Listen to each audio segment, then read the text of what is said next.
আমি আমি আমি মনে করছি আপনি এই দুইটা সরকারকে বলতেছেন যে তারা ইলেকশন দেখতেছে না। ওকে ওকে, বরং তাহলে আমি উল্টা বুঝছি, তারা উল্টা বুঝছি। হ্যাঁ, তারা উল্টা বুঝছি। হ্যাঁ, যদি তারা দেখতো যে তাদের সামনে একটা ফ্রি ফেয়ার অ্যাকসেপ্টেবল ইলেকশন হবেই, তাইলে তারা এরকম খারাপ হতো না, কাজ তাইলে এরকম খারাপ হতো না। রাইট রাইট রাইট, হ্যাঁ, তাহলে তাহলে এটা ঠিক আছে। আমি একটু মুর্তজা ভাই আপনার কাছে যাই। মুর্তজা ভাই, আমি আপনার কাছে যাওয়ার আগে হাত দিয়ে ধরে রাখছিলাম যে একটা মন্তব্য পড়ার জন্য খুব পছন্দ হয়েছে মন্তব্যটা একটু পড়ি। সালমান প্রধান তিনি বলছেন 3 রংহীন প্রাণী, উনাদের কি ভূমিকা এই দেশের জন্য?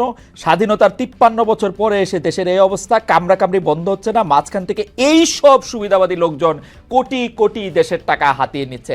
আমার ধারণা কোটি টাকার ভাগটা, আমি যেহেতু দেশের বাইরে আছি, কোটি টাকার ভাগটা আপনারা দুজনই পাইছেন এবং মুর্তজা ভাই নিশ্চয়ই অনেক টাকা পয়সা নিয়েও আসবেন। না না, টাকা বাইরে যায়। হ্যাঁ, আচ্ছা, তাহলে আমিও খোঁজ করলে নিশ্চয়ই পাবো। কিন্তু মুর্তজা ভাই, আমি কোশ্চেনটা করে রাখি, জোকস অ্যাপার্ট, এটা হচ্ছে যে আমাদের একজন দর্শকদের মন্তব্য যে আমরা 3 জন রংহীন মানুষ। কিন্তু জাহেদের রং তো একটু বোঝা উচিত। জাহেদ খুব নির্বাচন চাইতেছে, জাহেদ কিন্তু খুব প্রো নির্বাচন, আর মুর্তজা ভাই তো সরকারের পক্ষে, মুর্তজা ভাইও রংহীন না।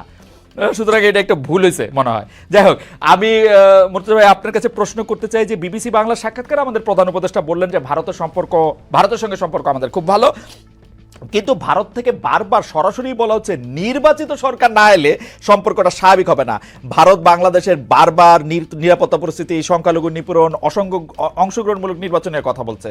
শেখ হাসিনার বা আওয়ামী লীগের পাশেই কি থাকছে ভারত? মানে আপনার বিশ্লেষণটা আসলে কি? এখানে আমি ভারতকে আমি যেভাবে দেখতে চাইতাম বা ভারতের খোঁজ খবর রাখি, আমি আমাদের কথা যেটা জায়েদ ভাই বললেন, আমাদের কলকাতার মমতা, সাউথে কি হয়, আমি মোটামুটি ভাবে একটা খোঁজ খবর রাখার চেষ্টা করি এবং ভারতের আমলাতন্ত্র, ভারতের পলিটিশিয়ান, এদেরকে জানার এবং বোঝার চেষ্টা করি। আমি এদেরকে নিয়ে মোটামুটি একটা উচ্চ ধারণা পোষণ করতাম। ভারতের গোয়েন্দা সংস্থার প্রতি আমার এক ধরনের উচ্চ ধারণা ছিল। কিন্তু এই বাংলাদেশের এবারের গণ অভ্যুত্থানের পরে ভারতের যে অবস্থান আমি দেখলাম, তো ভারত কেমন যেন সবকিছুতে একেবারে তালগোল পাকিয়ে ফেললো। ভারত যেন কোথাও কোনো কুলকিনারা পাচ্ছে না। ভারত একটা জাহাজে ছিল, হঠাৎ করে যে একটা ঝড় আসলো এবং সেই ঝড়ে জাহাজটা ডুবে গেল, ভারত সেই ঝড়ের কোনো পূর্বাভাস আগে থেকে পেল না। এরকম একটা অবস্থায় ভারত কেমন যেন এমন একটা মানে ইম্যাচিউর আচরণ করছে, অপরিপক্ক আচরণ। এইটা কি হইতে পারে? আপনি আরো বেশি জানবেন, এটা কি হইতে পারে যে প্রফেসর ইউনূসকে একরকম সমর্থনই করে গেছে ভারত আসলে? মানে প্রফেসর ইউনূসের সরকারকে, যেমন শেখ হাসিনাকে বন্দী করে রাখছে ভারতে, আসতে দিতেছে না তো, নড়তেও দেয় না, আসতেও দেয় না, ছবিও তুলতে দেয় না। না, শেখ হাসিনা আসতে চাইলে আসতে দিবে, শেখ হাসিনা আসতে চায় না, শেখ হাসিনার আসার সেই সাহস নাই।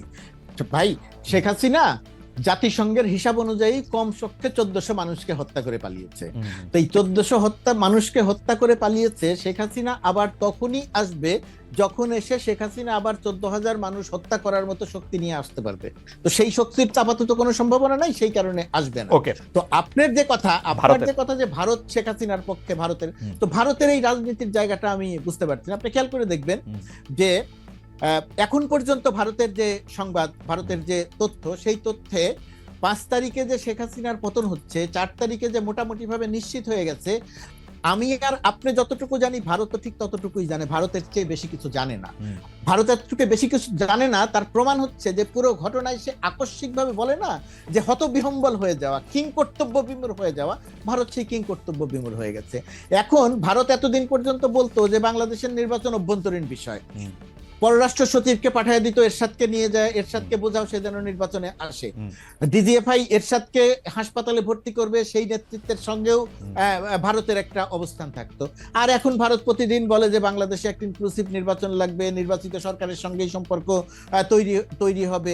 এটার মানেটা হচ্ছে যে শেখ হাসিনার পতন এবং সেই পতনের পরে ডক্টর ইউনূসের ক্ষমতা নেয়া, বা এইখানে যে একটা বিপ্লব হয়েছে, এখানে যে একটা গণ অভ্যুত্থান হয়েছে, এইটা ভারত কোনো অবস্থাতেই মানতে পারে না। মুর্তজা ভাই, আমি আসলে এই প্রশ্নের লেসটা একটু ডক্টর রহমানের কাছেও জানতে চাই, জাহিদুর রহমানের কাছেও জানতে চাই যে ইনক্লুসিভ ইলেকশন হলে অসুবিধা কি? মানে আওয়ামী লীগ মানে এখন আরেকটা দেশ যখন আরেকটা দেশের নিয়ে কথা বলে, ইনক্লুসিভ ইলেকশন ছাড়া বলবে কি? দেখেন ইলেকশন তো ইনক্লুসিভই হতে হবে। আমিও চাই ইলেকশনটা ইনক্লুসিভ হবে, সব দল অংশ নিবে। এখন বিষয়টা হলো যে তাহলে কি আমি বলতেছি যে আওয়ামী লীগ অংশ নিবে? আওয়ামী লীগ অংশ নিবে কি নিবে না সেটা পরের আলোচনা। আমারও একই রকমের প্রশ্ন, শেখ হাসিনা সহ যে হত্যাকাণ্ড ঘটায় যে পালাইছে, এই তাদের তো বিচার হইতে হবে, তাদের বিচার হবে, আর নির্বাচন, বিচারের প্রক্রিয়া চলবে, নির্বাচন হবে।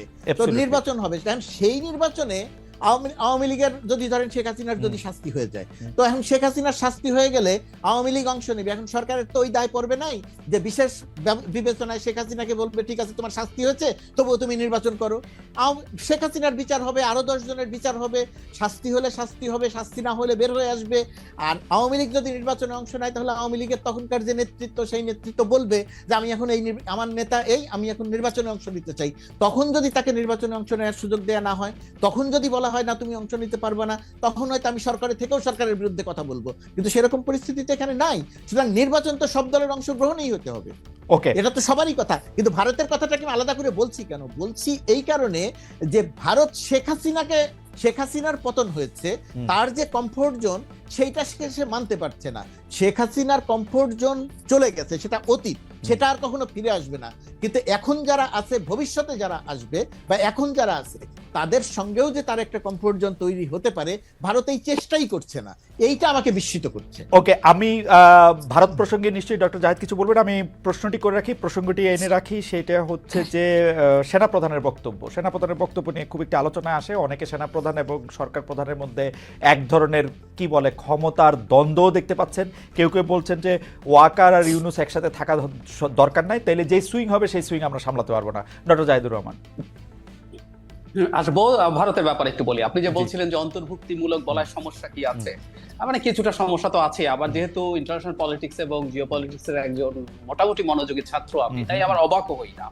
আসলে একটা দেশের তেমন কোনো পলিসি নাই। আমাদের একটু খটকা লাগে বা খারাপ লাগে, আমরা মানুষ তো দিনের শেষে। মানে বাংলাদেশ সম্পর্কে শেখ হাসিনার কালে যখন ভারতকে জিজ্ঞেস করা হতো, ভারত গণতান্ত্রিক বা অন্তর্ভুক্তিমূলক নির্বাচন এগুলো কোনোদিনও বলে নাই। ভারত স্থিতিশীল, শান্তিপূর্ণ উন্নয়ন করছে, এরকম তারা নিজেদেরকে কারেক্ট করছে। একদম, মানে আসলে এটাই ঘটে। আমি ওই প্রায় বলতাম যখন আসলেই কিন্তু গত 15 বছরে বারবার বিএনপি জামায়াত ইলেকশনে অংশ নিতে পারবে কিনা এই প্রসঙ্গটা ধরে বা ইঙ্গিতে করে ভারতকে যখন এই প্রশ্ন করা হইতো, ভারত বলতে এটা তাদের নিজেদের ব্যাপার। এখন আসে হচ্ছে যে অন্তর্ভুক্তিমূলক প্রশ্ন। এখন তারা ভালো হয়েছে এটা আমরা বলতে পারি না। তারা চাইতো যে তার বারবার বলতো স্থিতিশীল, মানে শেখ হাসিনার মতো একটা বিভৎস ডিক্টেটরও যদি বাংলাদেশকে অ্যাপারেন্টলি স্থিতিশীল, মানে ভারতের কাছে স্থিতিশীল মানে হচ্ছে ভারতের স্লেভ করে রাখা যাবে, সেটাই তারা পছন্দ করেছে। এটা এই কারণে একটু খটকার ব্যাপার আছে আর কি। সো আবার এটাও সত্য, প্রত্যেকটা দেশ তার স্বার্থের মতো। আমি একটু যোগ করে লোভ সামলাতে পারছি না। যখন আমেরিকা বাংলাদেশে গণতান্ত্রিক ব্যবস্থা, বিশেষ করে নির্বাচন ভালো করার জন্য চাপ দিচ্ছিল 2022-23 এই সময়গুলোতে, তখন আমি প্রায় বলতাম এটা আসলে কেন আমরা তার পক্ষে বা আমরা কেন মনে করছি, ওর সাথে আমার স্বার্থটা তখন মিলছে। এই আমেরিকায় 60s-70s এর ডিক্টেটরকে পেট্রোনাইজ করতো। মানে এই মাটিতে আইয়ুব খান কেন এসেছিল আসলে? কারণ আমেরিকা পেট্রোনাইজ করেছে। সে চেয়েছে ডিক্টেটর থাকলে, গণতান্ত্রিক ব্যবস্থা না থাকলে কমিউনিজম মাথা চাড়া দিতে পারে না, কারণ তখন ইয়াংরা প্রচুর কমিউনিস্ট হয়ে উঠছিল।